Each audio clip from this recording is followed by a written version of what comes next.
माझं काम असंच असतं, no reason on the spot decision. करतो, बघतो, पाहतो, हे काय नो हा माझ्या डिक्शनरीत शब्द नव्हता.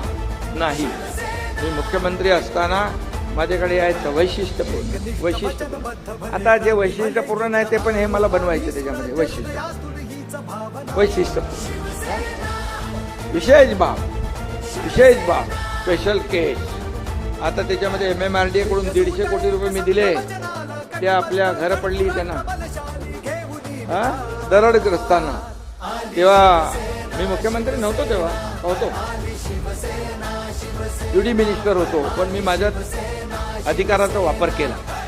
मी म्हणालो MMRDAचे आमचे अधिकारी आहेत, त्यांना म्हणालो तिकडे दरड पडली आहे, लोक आपले संकटात आहेत, मग संकट तिथं आपण धावून गेलं पाहिजे, आपत्ती तिथं आपण धावून गेलं पाहिजे. काय करायचं साहेब? बोले घरं बांधायचे तिकडं. अरे बोले MMRDA क्षेत्राच्या बाहेर आहे. अरे बोले ती माणसंच आहेत ना, ती तिथं राहणारी का तिथं राहणारी माणसंच आहेत, जीव सारखाच आहे. आणि लगेच मी बोलो माझा आदेश लिहून टाका, माझी सही घ्या, 150 कोटी रुपये आपण मंजूर केले. त्यातले ते लोक आले होते आता घर घ्यायला.